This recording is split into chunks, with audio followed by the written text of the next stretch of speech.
Assalamualaikum warahmatullahi wabarakatuh. Bapak-bapak, ibu-ibu pejuang semua, mari sama-sama kita panjatkan puji dan syukur kehadirat Allah yang telah memberikan karunia yang luar biasa kepada kita. Tak lupa salawat dan salam mudah-mudahan terlimpah curah kepada junjungan alam Nabi kita, Nabi besar Muhammad Sallallahu Alaihi Wasallam. Bapak-bapak, ibu-ibu, dalam episode hari ini saya akan sharing tentang 4 disiplin sukses tentang disiplin keuangan poin 3. Ayo bapak-bapak, ibu-ibu, ada yang masih ingat? Yang pertama adalah sedekah minimal 10% dari penghasilan. Yang kedua adalah menabung minimal 10% dari penghasilan. Dan yang ketiga adalah hidup semurah mungkin. Bapak-bapak, ibu-ibu, di dalam membangun sebuah kekayaan, rumusnya adalah simplicity. Simplicity adalah menyederhanakan hidup. Ya, apabila ketika kita bisnis, kemudian kita tetap bisa simplicity, kita bisa menyederhanakan hidup, kita tidak neko-neko, kita tidak poya-poya, kita lifestyle kita tidak atas, insya Allah bisnis kita akan tumbuh.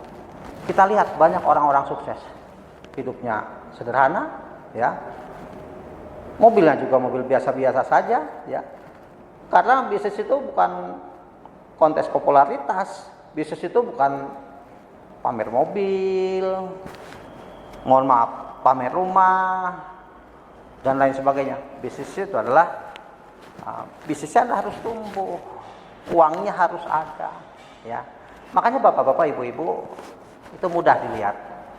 Ketika ada seseorang pebisnis, mohon maaf, kemudian ya gayanya luar biasa, saya yakin bisnisnya akan banyak masalah. Tapi seorang pebisnis yang bisnisnya terus tumbuh, terus maju, terus meningkat, bisnisnya ada di mana-mana, tapi gaya hidupnya masih sederhana, orangnya masih humble, ya, dia tidak neko-neko dan sebagainya, insya Allah pasti tumbuh. Orang yang mampu simplicity, menyederhanakan hidup, yaitulah. Sekali lagi saya pernah mengatakan, ya, Rasul ketika perang Badar, sahabat bertanya, ya Rasul, kita telah melalui satu perang yang luar biasa, yaitu perang Badar. Kata Rasul, bukan. Perang yang besar adalah perang melawan hawa nafsu. Taklukkan diri kita, kuasai diri kita, hidup semurah mungkin, ya. Kalau kita bisa hidup semurah mungkin diri kita, keluarga kita, anak-anak kita, ya nggak perlu menonjolkan diri, ya, sukses, tinggi dan sebagainya, biasa-biasa aja. Itu yang keren. Pengusaha-pengusaha seperti itu keren, artinya dia bisa menaklukkan dirinya. Nah, inilah, mari sama-sama kita belajar untuk simplicity. Ketika kita dapat aset, ya, mohon maaf, ketika kita dapat uang cash, ya, uang cash. Orang yang hidupnya poya-poya, maka dia akan, uang cash tersebut akan dibelikan kepada barang-barang. Ya, tapi ketika orang yang simplicity, orang yang luar biasa, ketika dia punya cash, dia akan berpikir bagaimana membeli aset. Dan aset yang dibeli itu suatu saat akan menghasilkan sales. Sales itu akan menghasilkan profit. Dan profit itu akan menghasilkan kembali cash. Ini luar biasa. Sekali lagi, ya.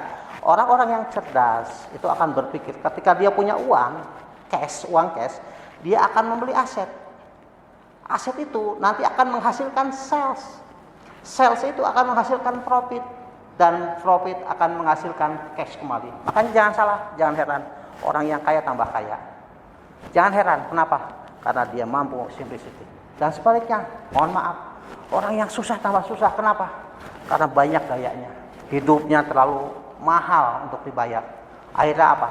Dia melakukan, ya, untuk membiayai poya-poyanya, akhirnya dia harus pinjam sana, pinjam sini, pinjam sana. Akhirnya dia sendiri yang hari ini bermasalah. Bapak-bapak, ibu-ibu, kembali, mari sama-sama bisnis kita harus tumbuh, kita harus bisa simplicity, dan mudah-mudahan kita termasuk orang-orang yang lebih baik kita banyak bersedekah, menabung, ketimbang kita melakukan hal-hal yang percuma. Terima kasih, mudah-mudahan ada manfaatnya. Jangan lupa untuk ikuti episode berikutnya yang lebih menarik tentunya. Terima kasih. Assalamualaikum warahmatullahi wabarakatuh.